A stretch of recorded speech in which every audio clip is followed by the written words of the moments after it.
Hi everyone, this is Space Toad and welcome to this new video of BuildCraft. Today I'm going to showcase the developments that are currently going on for NextGen, and in particular the work that is being done around the builder. You might remember that some years ago there has been experiments to bring a blueprint framework and a builder that was around BuildCraft version 3. Unfortunately, the experiments at the time were unsuccessful and the builder was not so robust and eventually created a lot of mess in worlds. So the effort has been put on the side and worked separately while disconnected from BuildCraft mainstream. Now I'm glad to say that there is a lot of development going on and we are about to be able to release first versions of experimental builders. Let me show you how that works. I'm going to select single player here and load one of these new worlds, new world. And as you can see here, I've got a fairly complex structure. There are blocks, pipes, fences, and facades on the pipes. If I click here, I can see that the filter has some things that are selected. The pipes have some options. For example, this one emits energy pulsar if there are items in inventory, and so on and so forth. Now, I spent some time creating the system, and I would like to save it for further usage. For that, I'm going to create a blueprint. So to create a blueprint, the first step is to define the area in which the blueprint will be recorded. I'm going to use the landmark for that. So I created a little area where I can place my landmarks. Okay, and here basically I defined a 3-dimensional area, and I can just activate it by clicking on the middle landmark here. So now I've got this area and I need to say to BuildCraft that this is the recording area. I'm going to place the architect table just next to this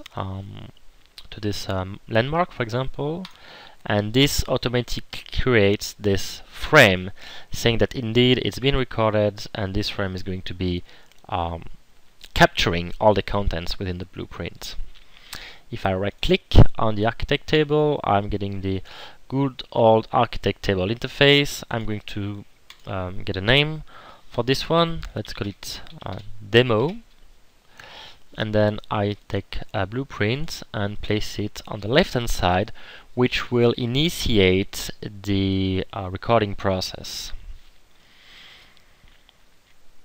So now we're done, and I have this new blueprint which is called demo that has been created by player498, which is a random player generated by the BuildCraft modding environment.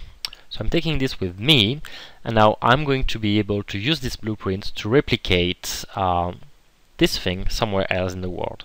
Now I need to mention that what is implemented today and what will be released first is an experimental version. So basically you will not need any resource to create structure, and this is us to verify that things seem to work fine for most people before we go on to the next stage and activate those things in survival mode. So I'm placing this other block called the builder that you might remember, and opening the builder I can select my blueprint, and if I put the blueprint in the builder, it's getting built automatically.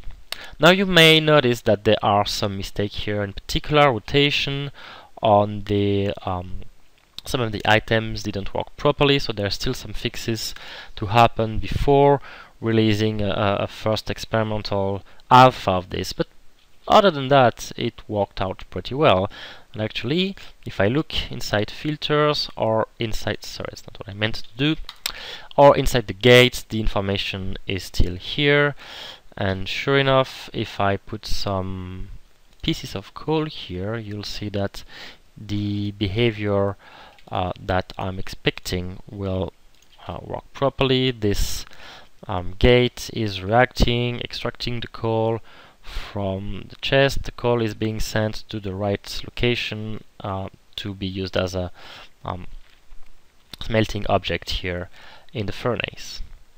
Now that's how you replicate Blueprint in this experimental version. The other thing that has been brought up to speed is the library, because those blueprints so far are only usable in this world. Now I may want to share blueprints between worlds, for example to create stuff in my single player environment and then use those blueprints in multiplayer. To do that I'm going to need a blueprint library. So I'm going actually to get my demo blueprint here and place the library somewhere in the world. Now when I open the library, I have this new interface which allows me in particular to write a world blueprint into my local environment, if you will, onto my computer for be shared later. So what worked now is that this blueprint was for this world and now it's put in my blueprint library. Let's see if that worked. I'm going to exit this world and create a new one in creative, obviously, and let's go ahead. So of course I need to wait till the terrain is generated, and now I'm getting the blueprint library item again. Let me grab a builder and a blueprint. Now if I place the blueprint somewhere, the library, sorry, somewhere in the world, I can click on here and demo is still available. I'm going to retrieve that demo blueprint from my library. Okay, and as you can see I got the proper name, the proper origin, and if I place the builder in the world and place this blueprint again, it gets automatically created just the way I expected. So that's what's cooking right now, that's what's being finalized as a first alpha version. Now I need to mention the fact that the previous version had a lot of flaws and was a little bit too invasive and too ambitious into supporting other mods. So there is some default support for all the mods in this version. For those that know the technicalities, we are currently saving NBTs of tiles entity by default. It is not clear at all if that's the correct policy. So when this gets available in a few days for early trial, please check that out, verify if in your context it seems to do the job. Please report any problem that you might see in the BuildCraft forum so that we can improve it and slowly make progress and reach a stage that is more appropriate for general usage. Anyway, that's about it for now. That's what I wanted to talk about. Thanks a lot for having watched the video, and I hope to talk to you soon. Bye bye.